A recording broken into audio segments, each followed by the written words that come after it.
Hello and welcome back to the another episode of Daily News Quiz Analysis for IAS Prelims 2025. It is 6th December today, and in this video we are going to discuss various types of questions which are very much relevant and very much important for your preparation as you are preparing for your Prelims 2025. You know, before we will start solving these questions, I would like to give you the brief intro about this initiative, about this video, so that you will get more connected with it if you are the first time visitor of this channel. Every day in this video, we discuss three types of questions. Approximately, if we divide our questions, they would come in three types. The first set of questions which we discuss here are taken from the current affairs. What we do? We take up the most important articles which are relevant for your preparation.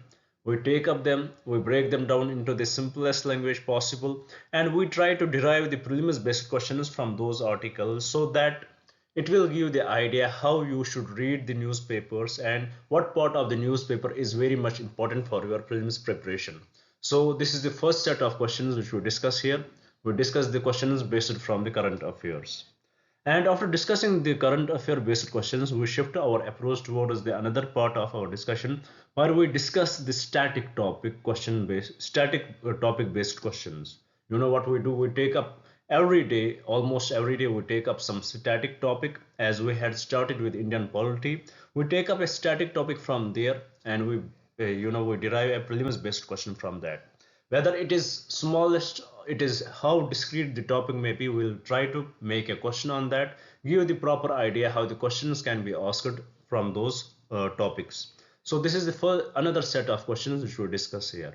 After discussing the questions from the current affairs and the static portion, we shift our approach towards the last part of our discussion where we discuss few previous year questions. By discussing those previous year questions, we get the real idea how the questions do actually look in the exam and what can be the ways and methods by which we can solve those questions and how we can implement that knowledge in the upcoming exam. So this is all in nutshell about this video. Now, before we will start our discussion, I would like to request you guys few things. If I was you, I would definitely do that. First of all, please do note down these questions somewhere which we are discussing here. You don't know how much important, how big a role they are going to play for your preparation. When your exams would be near, you would want to revise your current affairs, you would want to revise the static portion, you would want to revise the previous year questions, but the time is so much limited that it gets very hard for you to do so, and the sources from where you are studying, that is very huge. I know that because I had been at your place. But if you have these questions with you at that time, as we had framed these questions on the basis of current affairs, on the basis of static portion and the previous year questions, so it will get easy for you to revise your current affairs because you just have to go through these questions only. While going through these questions will definitely connect you with the current affairs, they will connect you with the static part, and also they will connect you with the previous year questions. So I will, please trust me here, do note down these questions, they are going to be very much important for you. And another thing which I would like to request you guys, please do subscribe the channel, share it with your friends so that they may also get benefited from this initiative, and also do write in the comments what else should we bring for you. You can also criticize us if we are lacking anywhere, but be a little respectful in that. We don't want to get demotivated while doing this. So please do communicate with us in the comment section and do share it with your friends and do subscribe. Now, without any delay, let's have a look at the first question which we have brought today.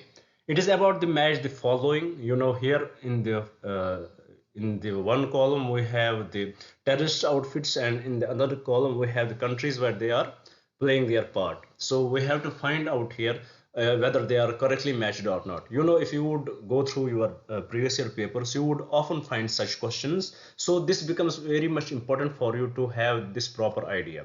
But here you may ask me a question, sir, why I had brought this question here? What was the reason behind it? If to answer this question, I will have to give you the little context behind this question. The context is this condition in the Middle East right now. Middle East from the from decades, if we will go back to 1920s, from there from that time, Middle East has been a hotbed. It has been the war zone between the countries there. It has been a huge war zone there. There are two major powers in the Middle East. You have to understand it. There are two major powers in the Middle East. If we will divide on what their belief system is, either in the Middle East, if we are here, we are talking about the Muslim community itself. In Muslim community, in Muslim countries, there are two major mindsets, or we can say two major point of view. One is Shia group of Muslims and another is Sunni group of Muslims. So there has been, from the centuries itself, there has been a conflict between these two sects of the Islam. So and this has seen, and this is very much visible in the modern day politics too. Now coming back to the topic here, why we had brought this question, because in the Syria right now, there has been a threat to the Bashar al-Assad's government, because a terrorist outfit, a rebel group in the Syria, has captured money cities. They had captured money cities. You know, these developments are very much essential for us to understand, as being the UPSC aspirants, as we are preparing for UPSC, and UPSC has this habit they will ask you such questions. So we should know that the Bashar al-Assad's government in Syria is under threat from the terrorist outfit, from the rebel there, and that outfit has captured many cities there. If we will name these cities, it would be Idlib, it will be Aleppo, and it will be Hama. So you need to know these cities, and when we'll shift to the another question, we will definitely come to know about these cities. Now coming to the, let's understand little history about here, why this Syria is under this civil war right now, why it is going through a civil war. Actually it started way back in 2011. In 2010, if we'll see, there were various civil wars in different countries, and in 2010 itself the social media was on the rise. So it showed the world what is the power of the social media, and because of the help of the social media, many countries liberated themselves from their dictators. So was the case in the Syria. But in the Syria, as Syria, it is a Shia power there. It is ruled by the Shia power, and it is very much near to the Iran. And also, Syria, one thing about the Syria is it is very much liked. There are very much interest. There are close interests of Russia in Syria, as they are operating in Syria, and also Turkey and Iran. These countries are very much operating in Syria, and they are very much good with the Bashar al-Assad. And in contrast to that, the Saudi-led countries, for example, the Sunni-led countries, Saudi Arabia and its allies, for example, US and European countries, they are very much against it. So these Saudi and its allies, they try to to help the rebels there, and to help the rebels there to topple the Bashar al-Assad's government. In 2011, this Syrian civil war started, but when the Russia and Iran, they saw it, and Hezbollah, which was operating in Lebanon and also in Syria, they gave their full support to the Syrian president, to the Syrian leader Bashar al-Assad, and they were able to curb this they were able to curb these rebels in the country. In 2016, the country was almost rebel free. Only few places were captured in Syria. But recently, after 2016, when the Russia withdrew their support, withdrew their troops from Syria, so does Iran. And also we are seeing right now how from 2021 itself, from the 2021, from last 3 years, Russia has been involved in the Ukraine war.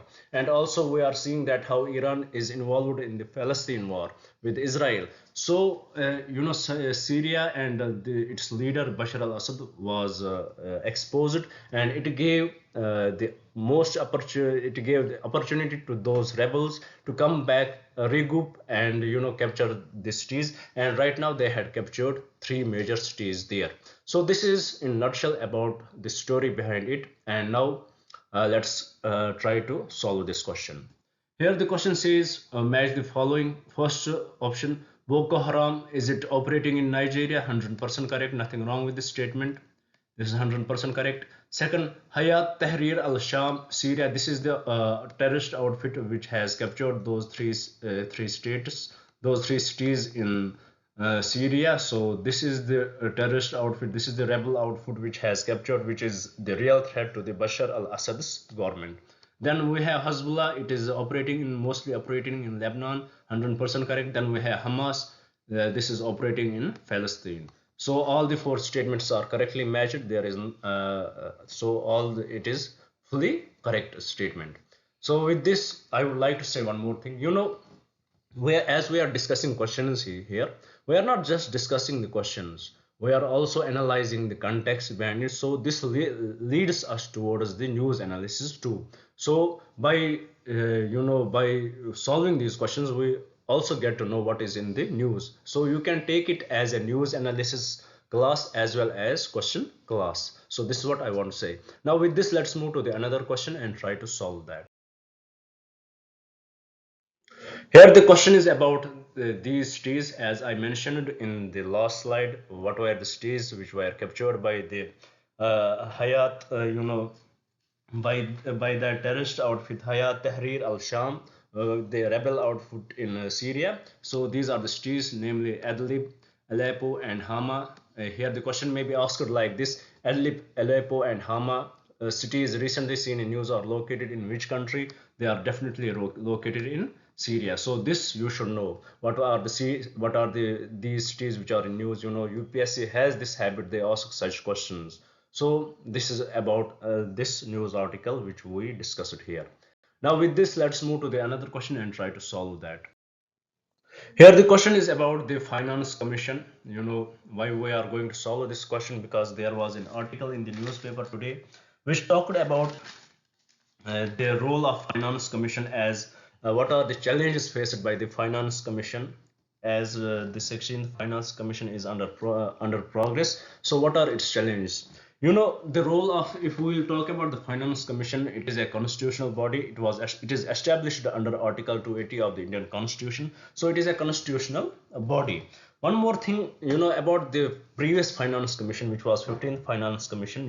One important work of the Finance Commission is devolution of funds, whether it would be vertical devolution, which is from center to states, or it would be horizontal devolution, which is from states, which is between the states. So here the Finance Commission has to recommend the government that how they should they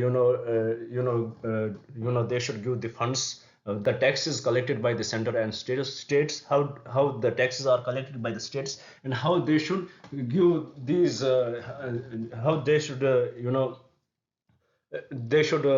contribute these funds to the states, and within the states or between the states. So this is the whole idea behind the Finance Commission.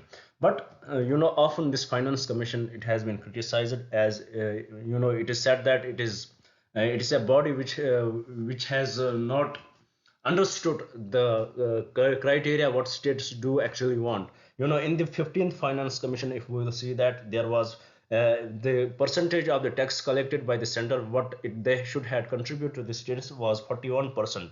But to evade that, the centers charged cess and surcharges, and they reduced that 41% to the 33% only. And also states, they often argue that the 41% the contribution from this center to the states is not enough.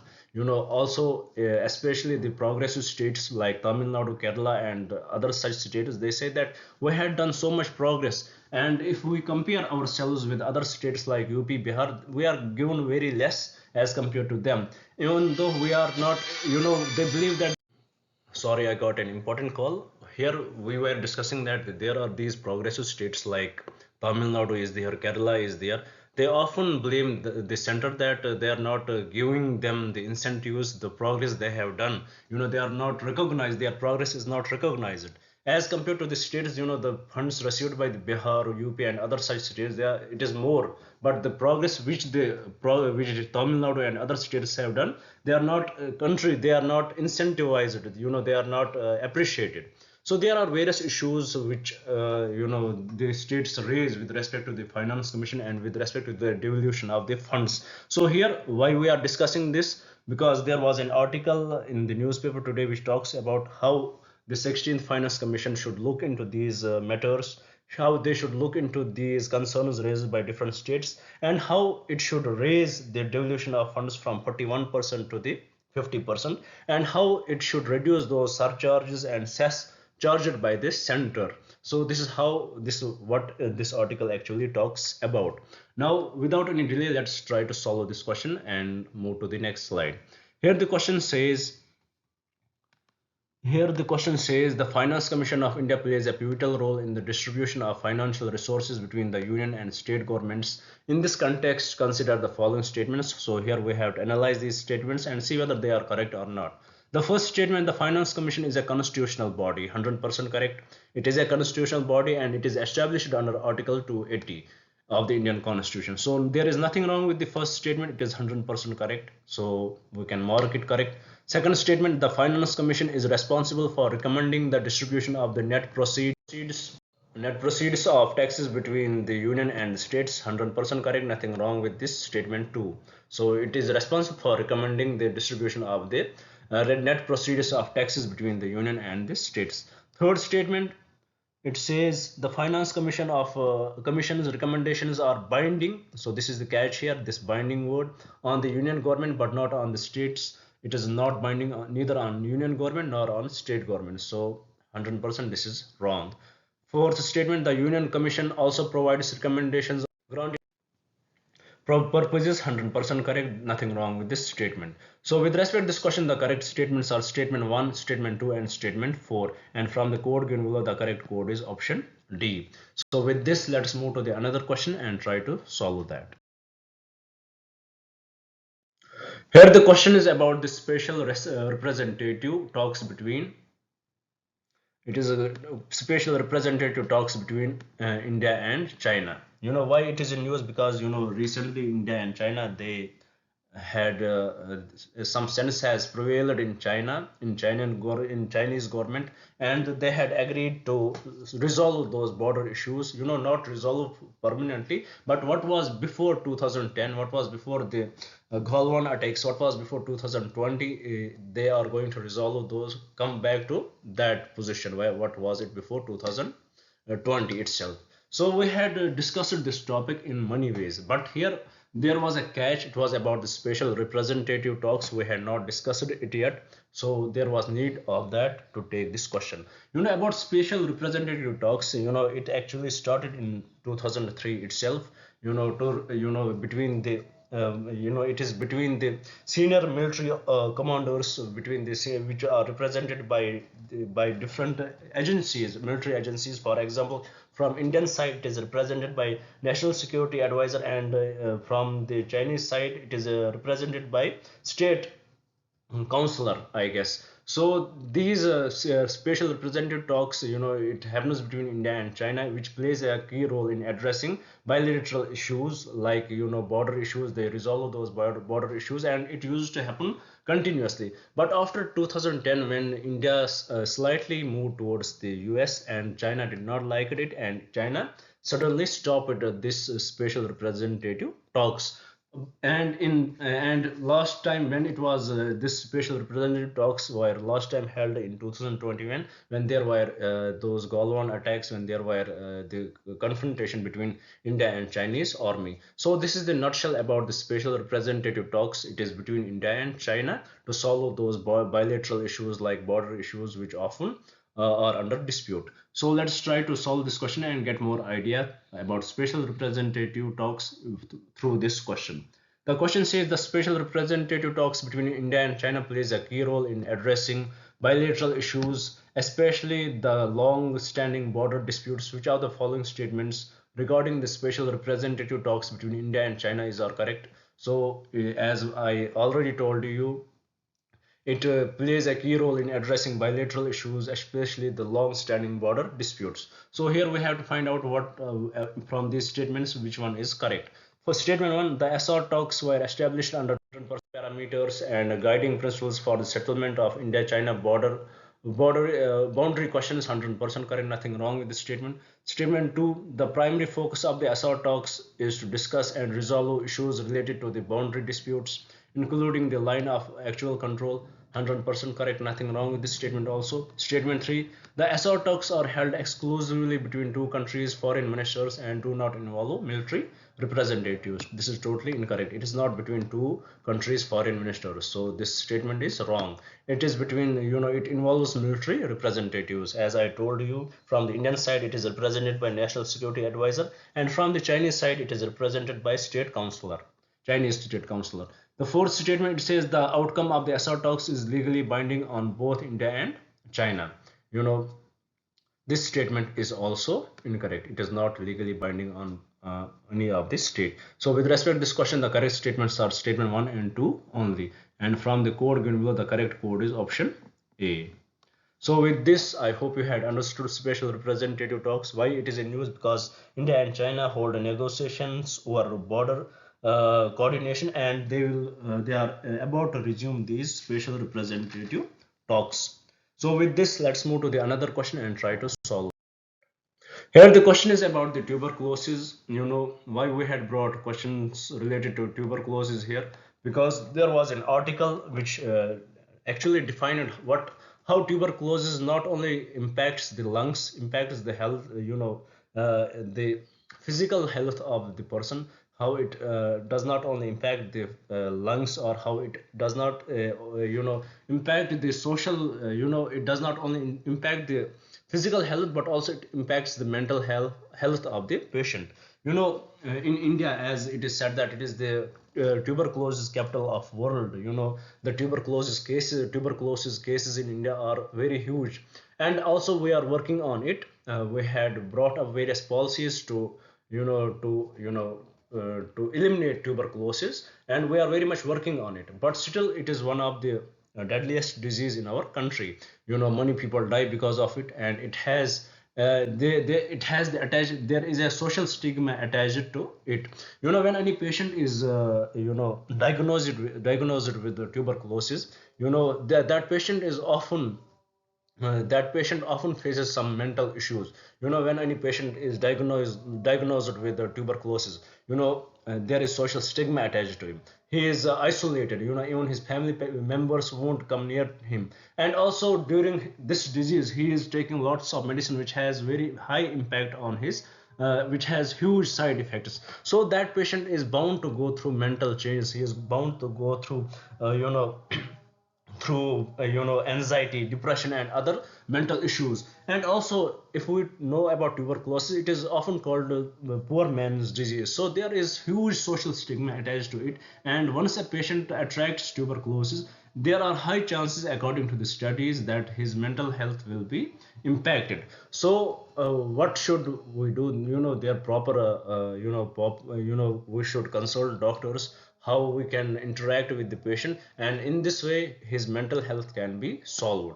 So this is in nutshell about the article which describes the impact of tuberculosis on the mental health of the patient. Now, as here the topic was about tuberculosis, so we need to know more about it.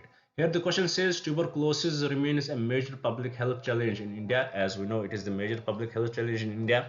In India is called the capital of tuberculosis. So it says which of the following statements regarding tuberculosis and its management in India are correct. The first statement says the revised National Tuberculosis Control Program (RNTCP) was replaced by the National Tuberculosis Elimination Program in 2020. 100% correct, nothing wrong with the statement.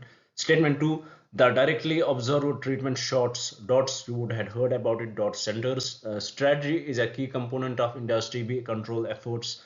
100% correct, nothing wrong with this statement. India is the first country to introduce BCG, Bacillus Calmette-Guerin vaccine for the prevention of TB. Totally incorrect. It is France, not India. So this statement is incorrect. It is France. Let me write it here. Yeah. And the fourth statement, the government of India has committed to eliminate tuberculosis by 2030 under the Sustainable Development Goal. 100% correct. So with respect to this question, the correct statements are statement 1, statement 2, and statement 4. And from the code given below, the correct code is option A. With this, let's move to the another question and try to solve it. Here the question is about the Organization for Security and Cooperation in Europe. Why it is important for us, even though it should have not been important for us because it is the organization in Europe and India is not part of it. So, and India, it does not impact India in any way. But why we are studying it right now? Because Russian foreign minister, he visited this or this summit of the organization, and also there were few European and North American countries in that. And right now, as we know that North American and European countries don't go well with the Russia, so this makes this organization important.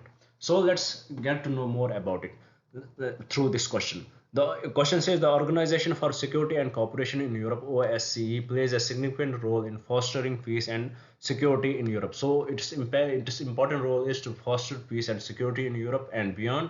Which of the following statements regarding the OSCE is correct? So let's go through the statements. First statement: the OSCE was established in 1975 with the signing of the Helsinki Final Act. 100% correct. It was established during the Cold War era. It was established in 1975 as there was Cold War era, and its primary role is to secure peace and security. So the first statement is correct. Statement 2, it says OSCE has 57 participating states, primarily from Europe, with few members from North America and Central Asia.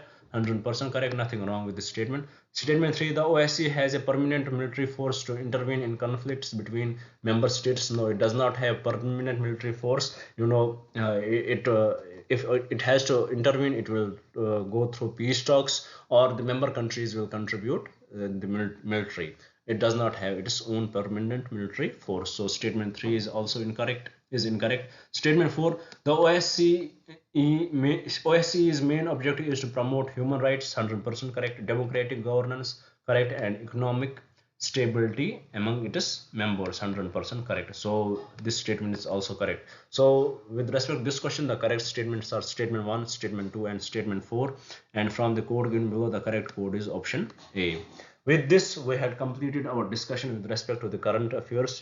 By solving these questions, I hope you had understood these questions, and also you had got the context behind these questions. What was in the news? You had got the news analysis, as well as we had solved this quiz. Now with this, let's move to the another part of our discussion where we solve the static portion topic question. As right now we are discussing the Indian polity, and in Indian polity we were discussing fundamental rights. So today we are going to solve a question on Article 34. By solving this question on Article 34, let's get to know what this article is about. Here the question says Article 34 of the Indian Constitution empowers Parliament to make laws restricting fundamental rights during what? So here from this question itself, we understood that this Article 34 of the Indian Constitution, it empowers Parliament to make laws.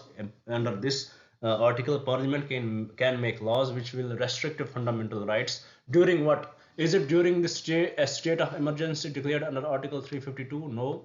Is it during a period of financial emergency declared under Article 360? No. Is it during a period of martial law? 100% correct. So the correct answer to this question is option C. So why this article is important? Because Article 34 of the Indian Constitution, it empowers Parliament to make laws restricting the fundamental rights, restricting the rights given to us under Part 3 of the Indian Constitution in a situation where a period of martial law is involved, where martial law has been imposed. So at that time, Parliament can use this article where it can restrict the fundamental rights. So the correct answer to this question is option C. So by solving this question, I hope you had understood this article itself. Now with this, let's move to the last part of our discussion where we will solve the previous year question.